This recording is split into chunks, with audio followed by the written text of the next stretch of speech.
If you're an investor, you've probably felt it lately. It's this nagging sense that the old playbook, it just doesn't work anymore, that something is fundamentally different, maybe even broken about this market cycle.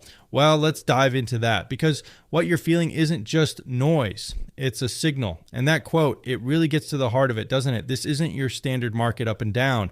It's a feeling that the whole structure has a crack in it. The rules we thought we knew, about fundamentals, about data, about risk, they all feel, well, kind of irrelevant. We're in a system where political shocks just keep resetting the board, leaving most of us scrambling to keep up.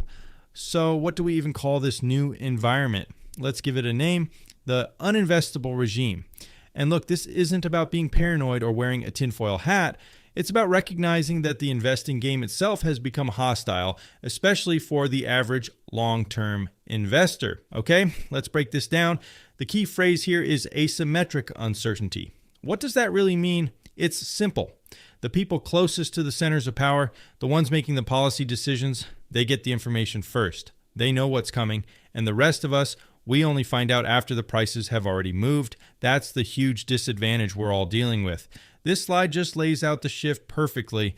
We were all taught to analyze everything in the left column: earnings reports, innovation, real productivity. But we're living in the world on the right now, aren't we? Markets are being yanked around by sudden executive orders, regulatory threats, and policy changes that literally come out of nowhere. It's like the market's entire operating system has been rewritten from the ground up. So let's really dig into the first major symptom of this whole regime: politics completely replacing fundamentals. We are now in an era where a single political decision can wipe out a decade of solid, predictable business performance. And just think about that for a second. You can do all the homework. You can find a fantastic company with incredible earnings, a name like Apple or Nvidia, and you feel safe, right? But that feeling of security is kind of an illusion now, when a sudden policy change can just completely invalidate your entire investment case in a matter of hours. And this isn't just some abstract theory.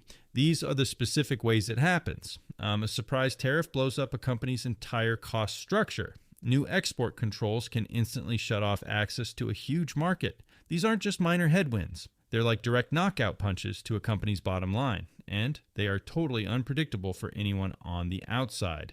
This quote just hits the nail on the head. When your portfolio's fate depends less on a company's innovation and more on the political mood of the day, you've left the world of careful analysis and you've walked straight into a casino.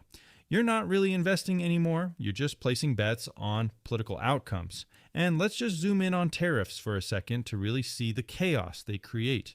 They don't just raise prices. No, they destabilize entire supply chains. They distort all the inflation data we rely on, and they make it impossible for companies to give us reliable guidance about what's coming next. How are you supposed to model a company's future when they can't even model it themselves? So the problem isn't just this policy whiplash, it's actually broader than that. The entire information landscape we depend on, from the economic data we see on the news to global stability, it's all become fundamentally unreliable. The chaos, well, that's the new baseline.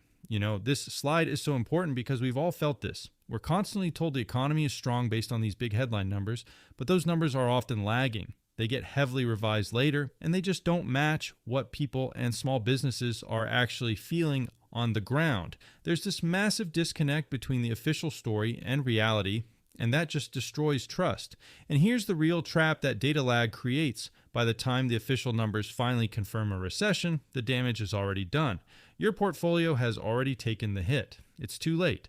And if all that wasn't enough, geopolitical risk is back, and it's back with a vengeance. But this isn't the slow-moving Cold War-style risk we used to analyze. This stuff is fast, it's unpredictable, it's explosive. Tensions can escalate on social media in a single afternoon, and entire markets can be rendered uninvestable with one sudden announcement. So you have to ask, who actually benefits from this chaos? This slide lays it out perfectly. It punishes the patient, long-term investor, the person who was told to just buy and hold, and it massively rewards the insiders, the high-frequency traders, and the algorithms that are literally built to profit from volatility and speed. It's a completely different game with a different set of winners. Okay, I know that was a pretty bleak picture, but you are not helpless here. The goal isn't to perfectly time this market. That's impossible. The goal is to build a defensive strategy to navigate a system that, frankly, feels stacked against you. This is the big question, isn't it? If the game feels rigged, how are you supposed to play? Well, let's walk through some concrete defensive strategies you can actually use. All right, here's the playbook. First, and we'll hit this hard on the next slide, you have to accept the information asymmetry. Just accept it. Second, focus on what you can control. Your position sizing, how much cash you have, staying away from leverage. Third, start monitoring real leading indicators, not just the cable news headlines. Look at things like credit spreads, things that tell a story before the news does. Fourth, think about a more defensive stance, sectors like consumer staples or healthcare that aren't so tied to the ups and downs of the economy. And finally, number 5, and this is crucial, protect your own psychology, set your rules, like stop losses, before a crisis hits, so that emotion doesn't take over. Let's just pause on this one because this is the single most critical mental shift you can make. The second you accept this information gap, you stop trying to play their game. You start playing your game with your own rules, probably with smaller positions and with a much, much greater focus on just preserving your capital. And that really brings us to the main takeaway. It's so tempting to think this cycle is just broken and that eventually it'll get fixed and go back to normal. But what if it's not broken at all? What if it's working exactly as the new rules intended and it's just revealing the true uncomfortable nature of modern markets? Because this is the new reality. The market just doesn't reward quiet patience and passive trust anymore. It rewards speed, access to information, and the flexibility to move in an instant. The core challenge for us has changed. It's not about finding the next great stock. It's about learning how to navigate this incredibly complex and, often unfair system. And maybe in the end, that's the simplest and most uncomfortable truth of all. Pretending this is just a normal cycle is probably the most dangerous thing any of us can do right now. So the only real question that matters is, knowing this, how are you going to change the way you play the game?